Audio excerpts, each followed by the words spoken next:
Bagaimana tanggapan dan membaca keadilan atas putusan pelaku penyiraman air keras terhadap Novel Baswedan? Sudah bergabung dengan sejumlah narasumber dari luar studio. Yang pertama ada Usman Hamid, Direktur Eksekutif Amnesty International. Selamat malam Bang Usman. Selamat malam Bung Ferdi. Ya, Bang Usman terima kasih sudah bergabung dengan kita. Dan juga ada Bang Saur Siagian, kuasa hukum Novel Baswedan. Selamat malam Bang Saur. Oh belum, oke.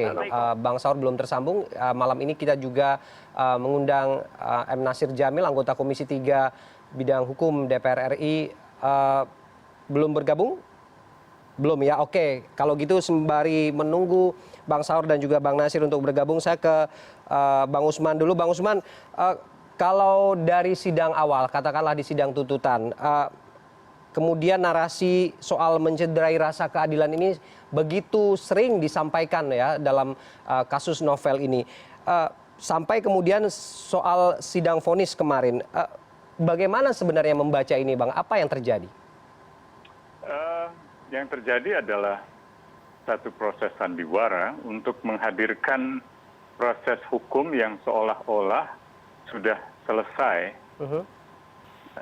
Sudah selesai dan sehingga tidak perlu lagi di dalam konteks ini dilanjutkan gitu. Nah, padahal apa yang disajikan sebenarnya jauh dari harapan itu. Dan memang ini lebih terkesan seperti sengaja direkayasa dengan mutu yang menurut saya sangat rendah ya. Karena meskipun lebih tinggi dari tuntutan, vonis tersebut juga tetap gagal meyakinkan masyarakat bahwa negara serius di dalam menegakkan keadilan untuk korban. Oke, walaupun tuntutannya vonisnya lebih tinggi begitu ya Bang ya? Belum cukup? Ya enggak. Pertanyaan saya, Anda yakin yang diadili itu pelakunya? Oke, nanti kita tanya sama kuasa hukum. Jadi kejanggalan itu sudah sejak awal terlihat karena proses hukum di kepolisian itu sangat lamban, tertutup, dan terkesan main-main. Bahkan Komnas HAM juga sudah menemukan terjadinya penyalahgunaan proses yang mengarah pada upaya untuk menutupi kasus ini ketimbang usaha untuk membongkarnya. Jadi ini ironi berarti? Bagaimana? Ironi berarti dari Komnas HAM juga? Iya, ironi sekali karena meskipun setelah Komnas HAM menyampaikan adanya masalah penyalahgunaan di dalam kepolisian, kepolisian ketika itu membentuk tim penyidikan baru, penyidikan gabungan yang diklaim merujuk saran Komnas HAM, tetapi hasilnya sama buruknya. Bahkan unsur-unsur non-polisi yang diklaim sebagai perwakilan masyarakat itu tidak memperlihatkan objektivitas.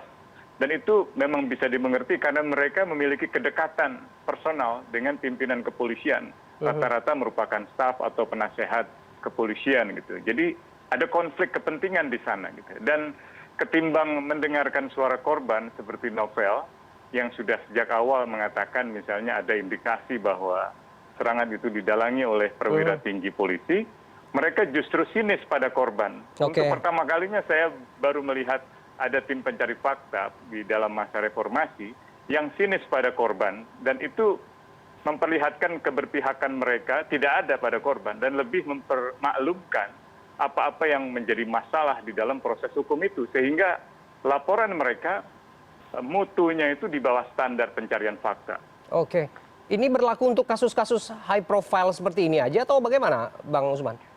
Dalam kasus pembunuhan Munir, ada juga usaha semacam ini, membuat satu proses sandiwara di dalam proses hukum. Tapi keberadaan tim pencari fakta dan para anggotanya saat itu berhasil membongkar atau mencium gelagat itu dan menghentikannya di tengah jalan. Sehingga tim yang memang sengaja dibentuk di dalam kepolisian untuk menutupi perkara itu tidak mampu menutupinya. Sampai akhirnya terpaksa diganti, dirombak ya, dengan penyidik-penyidik yang memang lebih baik, lebih punya integritas gitu. Dan akhirnya berhasil membongkar kejahatan negara di dalam membunuh seorang Munir gitu. Nah, dalam kasus Novel saya kira kita belum berhasil untuk membongkar kejahatan di dalam negara itu. Jadi bukan berarti di dalam negara tidak ada orang-orang baik.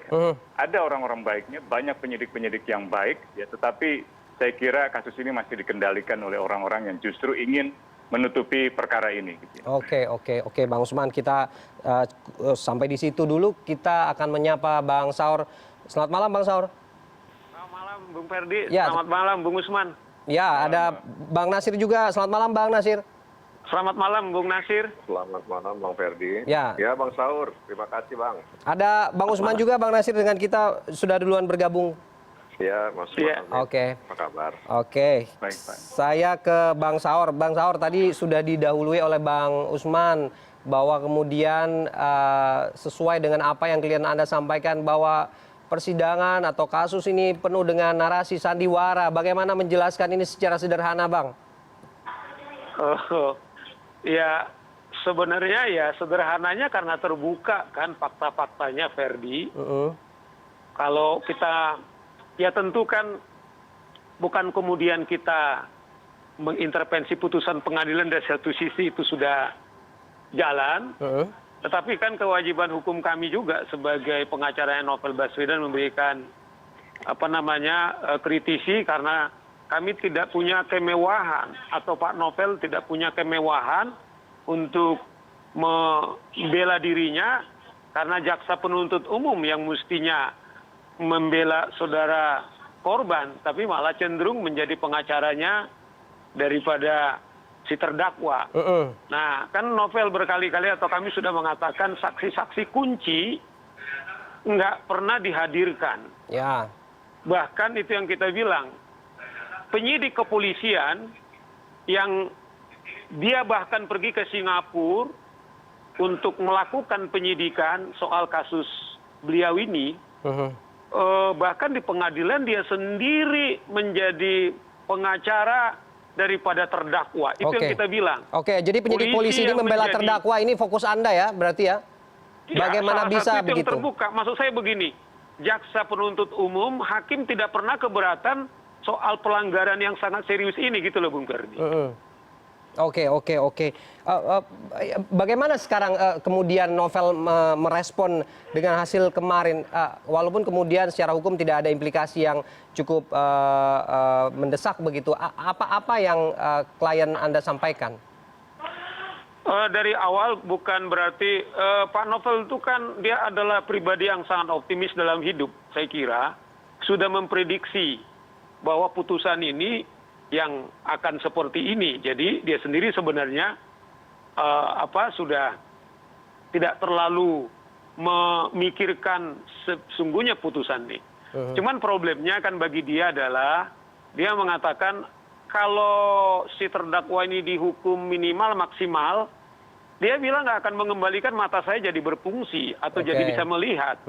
Tetapi ada yang serius yang sesungguhnya pesan beliau soal nasib pemberantasan korupsi di Republik ini, kemudian ternyata orang yang gemilang memberantasan korupsi, ternyata negara tidak bisa melindungi. Inilah keprihatinan beliau, dan sasarannya kan tidak hanya menyangkut Novel, tapi rangkaian berulang-ulang yang terjadi serangan-serangan kepada KPK sampai detik ini kan tidak ada responnya dari kepolisian. Ini sesungguhnya keprihatinan dia.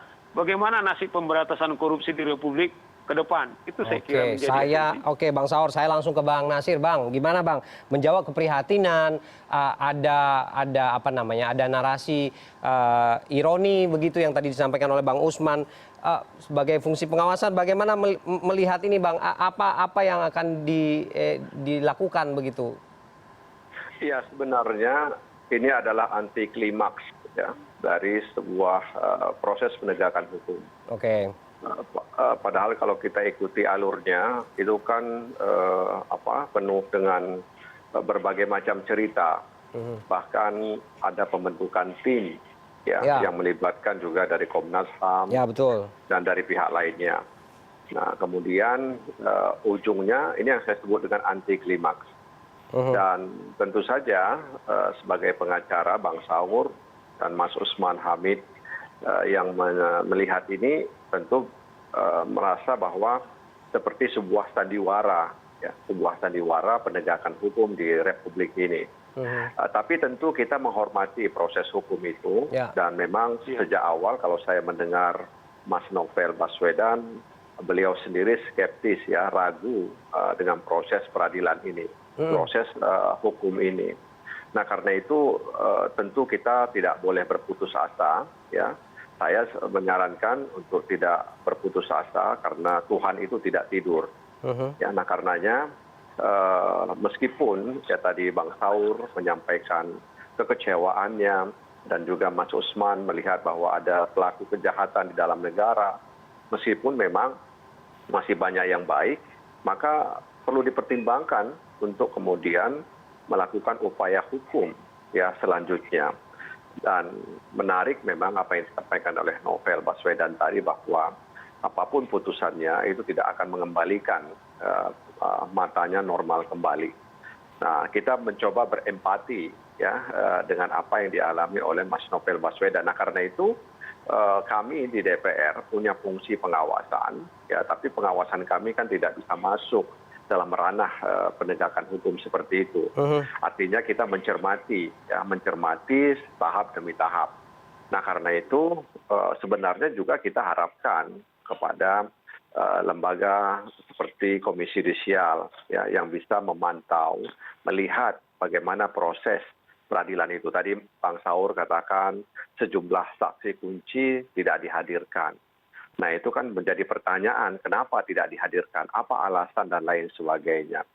Nah karena itu saya melihat bahwa memang berbagai macam retorika yang disampaikan oleh Pak Presiden bahwa kita tidak boleh kalah dengan kejahatan, ya tampaknya memang belum bisa direalisasikan.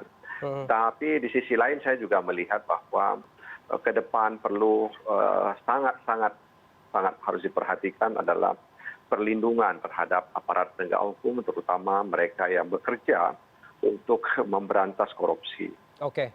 Ya, itu sangat penting menurut saya. Oke, Bang Nasir, kita sudah dapat poinnya. Kita akan kembali nanti usai jeda, termasuk nanti saya akan bertanya ke Bang Usman, bagaimana kemudian menjawab apa yang tadi disampaikan Bang Nasir, bahwa aparat penegak hukum mewakili negara, menjalankan tugas negara, tapi justru diperlakukan seperti ini. Nanti dijawab, CNN Indonesia Newscast segera kembali.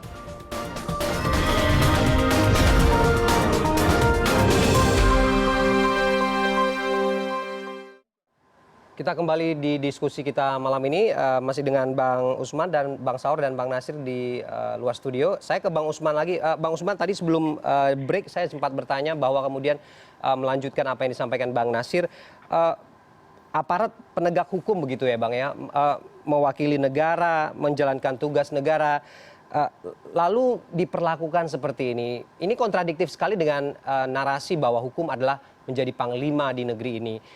Bagaimana bisa kemudian optimisme ini masih kita bisa peroleh Bang, kalau kita dipertontonkan dengan permasalahan yang ya seperti yang kemarin.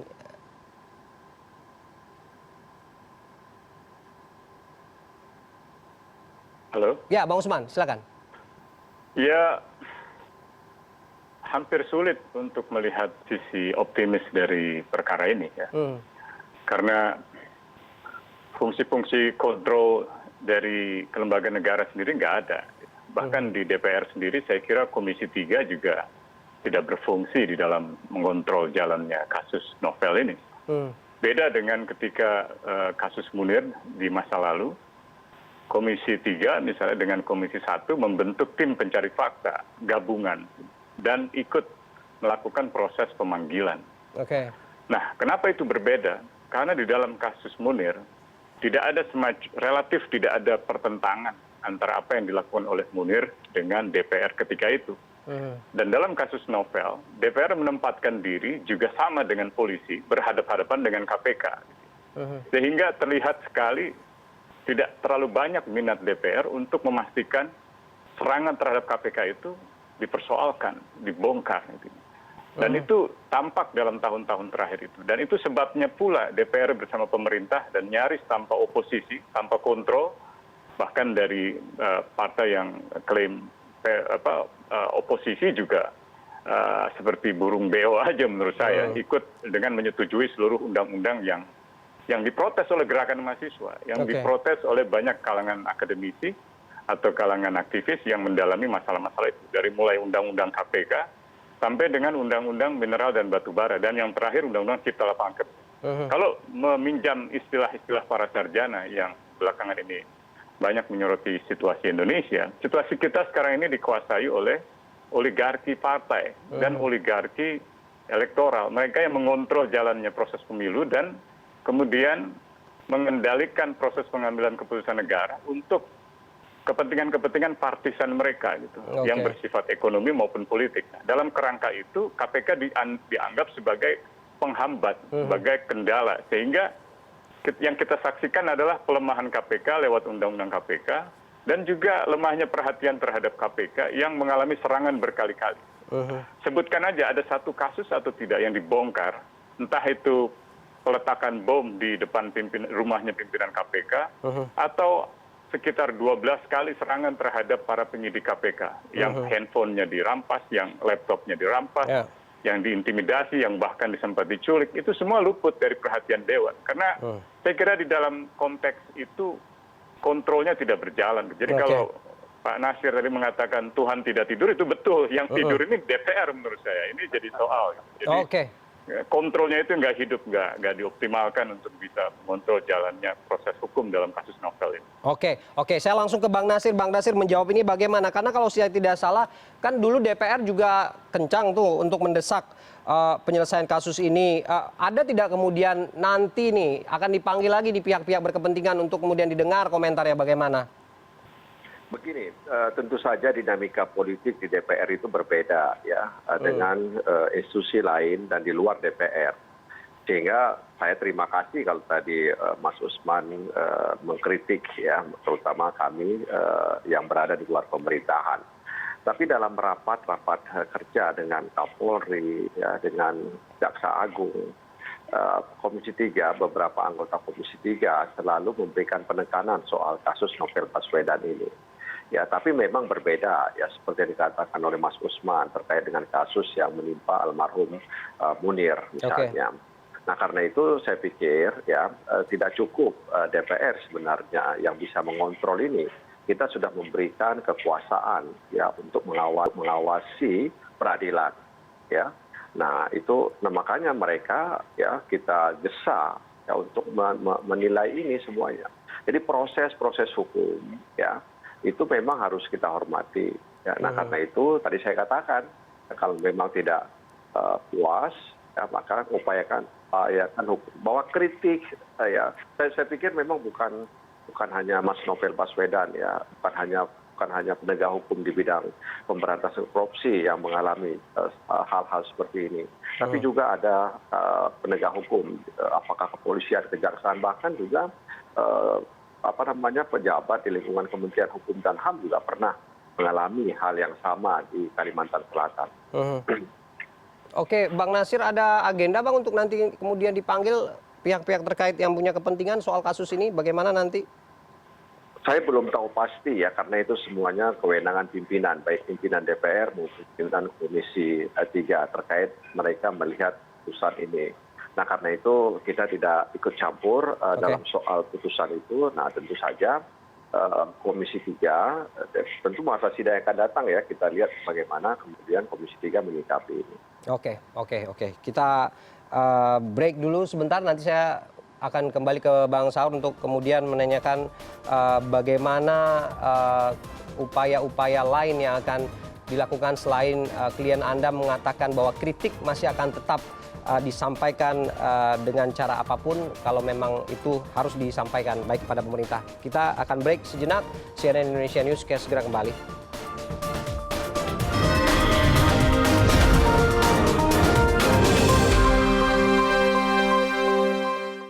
Kita kembali ke diskusi kita malam ini. Saya langsung ke Bang Saur. Bang, masih dengan kita Bang ya? Ya Bang, walaupun kemudian Novel mengatakan vonis atau putusan pengadilan ini tidak akan merubah apapun, tapi kemudian tidak akan menyurutkan semangatnya untuk tetap menjadi penegak hukum gitu, ataupun juga kritik serta masukan terhadap pemerintah ini juga akan masih terus dilakukan kalau memang ada yang keliru. Bagaimana kemudian bisa memahami ini Bang? Semangat seperti ini yang ingin disampaikan ke Novel, apa yang bisa kita ambil pesannya? Dalam proses hukumnya kan korban kan diwakili oleh jaksa penuntut umum. Oke. Tapi kan komunikasi kita sendiri tidak pernah bisa, dan kami tidak tahu apakah mau menerima putusan ini. Kalau kita dengar kemarin kan mereka sedang berpikir-pikir. Artinya kalau mereka menerima ini sudah ingkrah. Artinya kasus ini sudah mempunyai kekuatan hukum yang tetap gitu ya. Oke. Nah, saya kira yang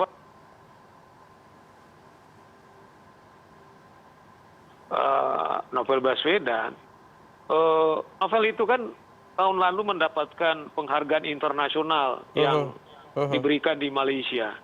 Nah, saya bersyukur kawan-kawan Amnesty Internasional karena kita sudah meratifikasi undang-undang anti korupsi. Setidaknya karena kita bagian dari internasional, saya kira juga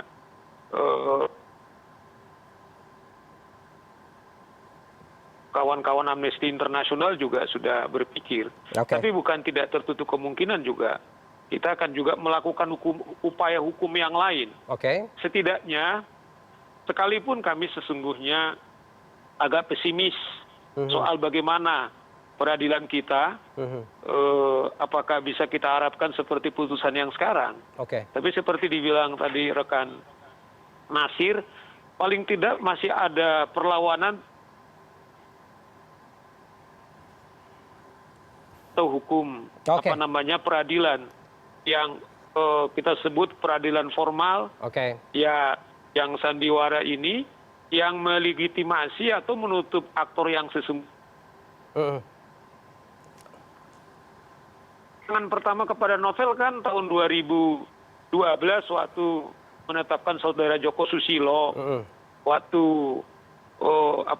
Korlantas, tiba-tiba ditetapkan dia sebagai tersangka yang sekarang populer, yang digoreng-goreng, kasus sarang burung walet yang 8 tahun sebelumnya peristiwanya. Bang Saur, artinya kemudian apapun itu, ini tidak akan menjadi presiden buruk terhadap penegakan hukum di Indonesia ya Bang ya, kasus-kasus seperti ini ya? Iya, jadi artinya bagi Novel dari awal, dia bilang begini, ini mungkin juga saya merinding. Waktu dia diserang, saya ketemu sama dia 1 jam kemudian di rumah sakit, Bang. Dia bilang gini, ini sudah takdir. Artinya ada secara aspek spiritual, nggak kita ragukan lagi kepada Novel sesungguhnya. Bang, sayang sekali Bang, ceritanya Bung Usman menyebutkan ya ada bom di komisioner. Saya masih ingat dulu itu Kapolri berjanji, karena kita dengar di komisioner sendiri dan Kapolri, tidak lewat 3 bulan kasus ini pasti terungkap.